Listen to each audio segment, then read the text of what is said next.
Your career has taken you from Tarleton to Fort Worth to national television, and then now you live in LA. So what has that excuse me everybody, I'm getting over a cold right now. I'm sorry if you can hear it. What is that, how is that trajectory, how does that fit into what you're saying? This trajectory of now you're on a different platform than you were on when you lived here, in that people don't come to your show just to get drunk and meet somebody. They come to your show to see you specifically. Yeah. Where that's the difference, I think, between what you were doing before. When people come to the shows to see you, obviously they come to anyone's show and they pay to get in to see the artist, but they're there for the scene and they're there for the vibe. And I think now you've been elevated to a platform where people, they care more than they did before about what you have to say, and they're more interested in connecting with you and not going to the bar to enjoy the music and talk to people, talk to their friends. Does that make sense? Yeah, I mean, there's what's the difference? Like, how has that affected your writing and your approach to the set and all of that kind of stuff? I've had a really hard time breaking away from the energy thing, and I've had some good advice and I've had some bad advice since the show. Some things that have worked out and some things that haven't worked out. Ultimately, there's an added pressure to bring your fans. You know, if no one wants to see you, then there will be no one there. Right. And you almost long for the days where people just want someone to be there to entertain them, and hope that it's a someone who entertains them well. Right. Because you just show up and the pressure of that is not there. So, I mean, every night before I walk on stage, I'm honestly I've gotten to the point where I just try not to think about it, but I'm just worried no one's going to be there. Right. Because there's no guarantees. Sure. I mean, you look at ticket sales, but the thing is, if you're not selling out venues, then there's not an incentive for people to make plans. Right. Like, that's the thing, is that let's say you're playing 250 person rooms and you're selling every one of them out, then people are going to buy tickets immediately because they missed out last time. Right. But if you're not hitting that mark, even if you're 50 short, you're going to lose 30% of your ticket sales because people wait until the last minute and just decide not to come. Right.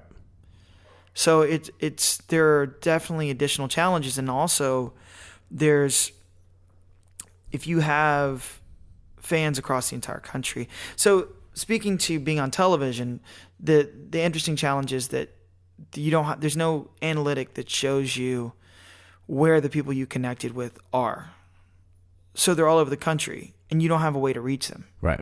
So, if I could get back on a platform that reaches 50 million people and be like, hey, I'm playing here, I'm playing here, I'm playing here, playing here, then maybe I could get people, reconnect with the entirety of my base. But that isn't the case. I have a large reach in terms of social media, hundreds of thousands across all the platforms, but it's still, when you're talking about spread across the whole country, your ability to actually reach those people and let them know is very difficult. And so you need promoters to do that. And so you rely on other people, and then you have to do more than you're capable of. And then you have to have a team, because you have to sell the idea of you to every venue. So unless I don't even have to have effective radio promotion, but I have to tell them they have a radio promoter, I have to have a publicist, I have to have management, I have to have booking, I have to have all these people, all these things to legitimize me to where these people feel like it's worth investing in an evening with me. Right. If I'm not pushing, if I don't have a push going to facilitate them trying to bring people, then they are not interested in purchasing the evening. Mm-hmm. So it's a different set of challenges with a different set of pressures. But ultimately the reward, it's rewarding because you do get to travel, which is also, there are good things and bad things about it. Because you really see you see the venue, and you see maybe the skyline and you see the inside of your bus or van or whatever. And then you meet the people, which is great. But yeah, I mean, it's a different world. It's a different game. And really there are definitely people who are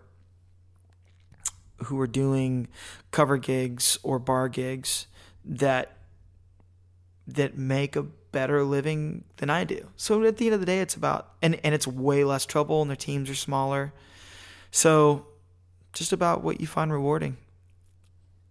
Yeah, and that's different for everybody, and everyone's version of success is different and all of that. So, but I mean, if you have the aspirations, which you clearly do, of consistently improving and consistently growing as an artist and growing as a brand, then you have to go through all those things. And there's a lot that goes into it that I don't think the average person knows about, and I'm sure there's a ton of it that I don't know about, and there's probably a lot of it that you don't know about yet. Oh yeah. And it's really interesting.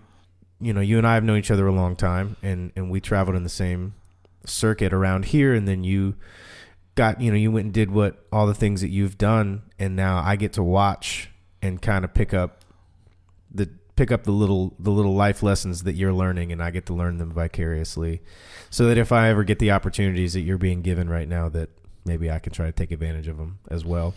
Yeah. It's exciting to see someone that doing well. You know what I mean? Like, it's inspiring that it still happens.